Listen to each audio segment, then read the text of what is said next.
I am here today with a former top-level professional tennis player, now turned professional pickleball player, Tina Pisnik. Welcome back. Tina, how are you? I'm good, pretty good. How are you? I'm fantastic. I'm very excited, and we're gonna start off, just get right into it. Okay. Your pickleball journey, because it's a lot different from every other pro that's currently on tour. I started playing tennis when I was 6.5 for fun. And then I turned pro when I was 18, had a car accident in 24, and then ended my career at 25. Can you get into more detail about the car accident? Like, what injuries did you sustain? It was my neck. There was nothing else I could do but surgery, so I had surgery. The places where the nerves go through on the sides, they were completely blocked, so that's why I couldn't use my left arm. I had migraines 4 times a week. Like, it was like I had no life. It was like I was on painkillers. It was tough. My life changed. There is no more schedule. There is nothing to look forward to. It's kind of like sad looking back, because you identify yourself through like being a tennis player or athlete or whatever, but then it's like it's done. So like, what am I doing now? So I was kind of busy with trying to live and trying to rehab my neck and just have a normal life. So that kind of took my worry away from like, what am I going to do now? But then after the surgery and all that, it was like the real life hits you and like, okay, I'm not a tennis player anymore. What am I going to do? That itch was gone, which, was the hardest part. When you wake up in the morning and you're like, okay, I have, I'm working towards this, working towards that. It was kind of gone. So that's why I think I got hooked to pickleball, because it's, you wake up in the morning, it's like, okay, I got to work on this shot or that, or I have a tournament. And, so I think that's why I got hooked to pickleball really quick. Yeah, how did that feel? So you went through this dark time with your surgery and recovery, losing the tennis career, coming back to a competitive sport. What was that like? I was coaching. I was, really enjoying it, loved it. But it was everything for others, right? It was like I wasn't a priority. Where pickleball kicked in, it was, more about me, myself, and I, and, go through exercises in the gym where I was avoiding them when I was coaching, because I didn't need to, really work on my weaknesses apart from staying fit.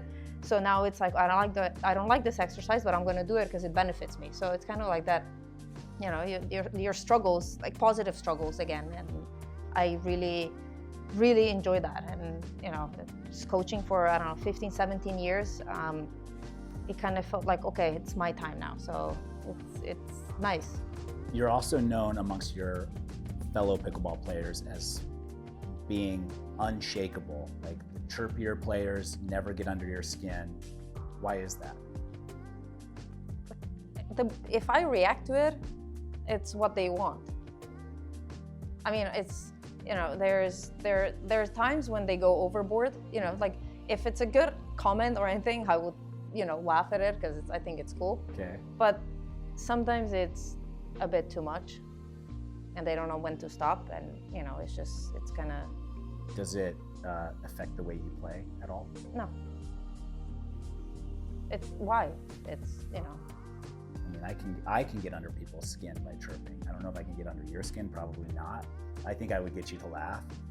I like that. I mean, it's like, but then like also when I started, so this is very unusual because it doesn't happen in tennis, but my dad was a soccer player and then a coach, and I was hanging out with his players a lot, which is a lot of, trash talk and all that. So it's just kind of like funny. What's more annoying, a chirper or someone who's screaming in your face after every time they win? See, I don't mind that being competitive and fire and that, but I don't understand this like in your face, like, then come over the net.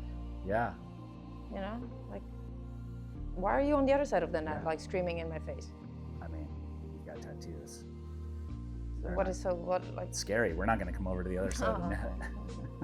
So it's like 2 dogs fighting, like behind the fence, like, right? Yeah, getting on Twitter and being like, hey. So yeah, like I don't mind that, but it's like, again, like why in the face, like be fiery for yourself. Right. Because I actually like that, like it's fine. You weren't only a top tennis player, you were also an Olympian twice representing Slovenia. What do you remember most about that? Are those fond memories that you look back on? So first it was just getting there was wow. Being with all these athletes, it was unreal, right? Like everyone trains to be a pro athlete. That's your goal, and that's how you are trained, and this is how things are set up. You as an athlete and you as and your family make the decision that this is what you're going after, then this is what's happening, and you are training to be a pro athlete. So we had a conversation when I was 16, and it was, we're at the point where you stay home, you do school, and you play tennis 3 times a week. Or you make a decision, it's your responsibility, it's your career, you pack up your bags and you go. So I was 16 when I moved to the US, to Boca, into the academy for a year and a half, where I basically just trained and drilled and just was getting ready for pro tour. And then when I was 18, world was my life, and I traveled and I played tennis and competed, and it was taken seriously. It was like, if we commit to this and we're spending every weekend at the tournament, you better show up. Do you think that approach from your family was because your father was also a high-level athlete before? Yes and no, but I also think they loved their life the way they were before tennis. So it was like, okay, if we're doing this and we're sacrificing, then you show up. There is no maybe, or I don't know, and I don't feel well. It's just you show and do the work, and we'll support you. But so my dad was kind of like about tennis and be responsible and more about tennis. My mom was all about school, so I had to make sure that I have homework done before I went to practice. But then your father was like, no, let's finish tennis first before homework. Yeah, so yeah. No, it was like a healthy balance, but okay. Yeah. But I would try. But then when it comes to I had to have my schoolwork done before when my mom put the foot down. No. Which do you use more, your tennis skills or your homework from back then? I think discipline. So homework, I think. Okay. That discipline, like time efficient. Like I have to make sure that it's done so I can go. Okay, good. So Tina, you are a real advocate for drilling. Where does that mindset come from? So when I was growing up, Australian tournaments, they happen in January, February, and it's summer there, right? And I never had money to really afford to go and train in Dubai or all these fancy places. So I was at home where it's snow, it's cold. So I would just dress up, I would go in the gym, and I would have, my coach would put me in this like raincoat, right? Like, yeah. And then put the tape around my ankles and my wrist. Yeah, so I was like, and I had a temperature, being checked, like what's the temperature there. So I was on the bike or running, like stuff like this to get ready for the summer in Australia. So you put layers on clothes, garbage bags with holes cut out on top. Just eyes out. Just eyes out. Meat thermometer down the yes. down the wrist so yeah. you can see how hot and match the temperature to Australia, I'm assuming. Correct, yes. Okay. And what if the temperature didn't match? Then what do you do? Put another layer on. Another layer of plastic on, or take a layer of plastic off? So with this strict training regimen, do you feel like some of these other players are soft because they're not maybe working out in the harshest conditions they can find? I think we do have a tendency, like just being a tennis coach for the past 15 years, I see how parents are trying to make things easier for their kids, which I kind of understand. But the conditions out there, no one cares, right? It is what it is, deal with it, suck it up. And the least you're thinking about that, the better you're gonna be. It's the same for both teams or both players or everyone out there. So, who can deal with this better? It's, I remember when I was growing up, my coach always, I'm like, it's windy. It's windy for both of you, but make friends with wind, use it to your advantage. And the sooner you do that, you're better gonna be, So it's just kind of stuck with me, yeah. So traveling on the WTA when you were younger versus being a traveling pickleball pro now, what are the differences? What do you like and dislike more? Or can you describe that? So traveling with tennis or for tennis, it was usually, like earlier I mentioned Australia, we would leave, mid-December or early December. We would train for 3 weeks to get ready, and then we were there for a month. So I would come back, end of January, and then you're home for maybe a few days, and then it was Doha, Dubai, and then you're home for a few days, and then it was US tour with, 4 or 5 tournaments. So it was like a month and a half, 2 months. So it's like the difference with now, it's first as of now, there was a tournament in Australia for pickleball, but it's mostly the US. It's mostly you go for one tournament and you come home. So it's more like back and forth. I'm home more than I was with tennis. And it's not like you're away, a month, 2 months at a time. And the tour is more akin to what you were used to on the WTA. How will you navigate that? I think it's going to happen, and I think it's good that it happens, that it goes international.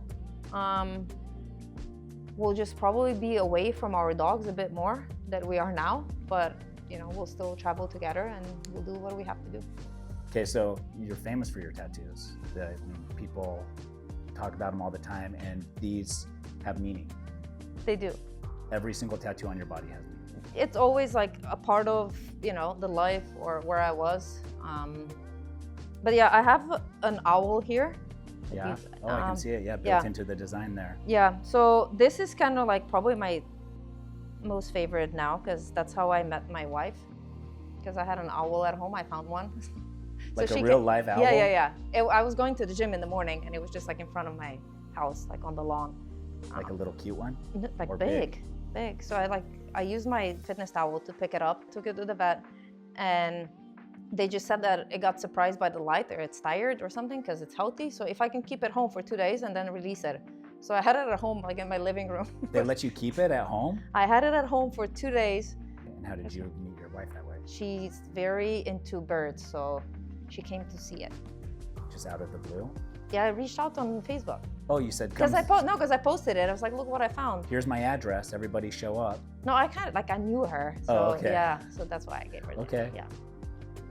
And was that the moment that you knew? No, we kind of started hanging out then. Do you have a pet bird now? No, I will never have it. No, just dogs. Just dogs. Talk to us about this no regret tattoo. This is kind of like what I try to live by, having no regrets. I try things, I do things, and then, if you make a mistake, you learn from it and you move on, and it's never in the back of your head, like, what if? I'm not a big fan of what ifs. What other ones do you have? This is, we actually have a matching one with my wife, Pura Vida. Yeah. I think was the best vacation we ever had. Let's see your first tattoo. Can you show us? This one. Okay. Yeah. You've got tattoos everywhere. Yeah, and then this one down here, it says "Still I Rise." Okay. So I keep working on myself. Yeah. When did you get that? It's been a while, but it was after my accident. Okay. Did your accident somehow? It has something to do with it. Like Yeah. I have to rise above it and keep going. Right. Yeah.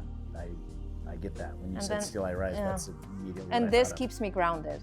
Like this heavy part of the forest. Okay. It's not as much as like up here, but it's more down grounded. Grounded, so you don't have any clouds or. No, I have an iCloud, but this is it. Yeah. Okay. Thank you so much, Tina, for your time and your energy. Best of luck. Thank you. For the rest of the season. And that'll do it. Thank you all for tuning in.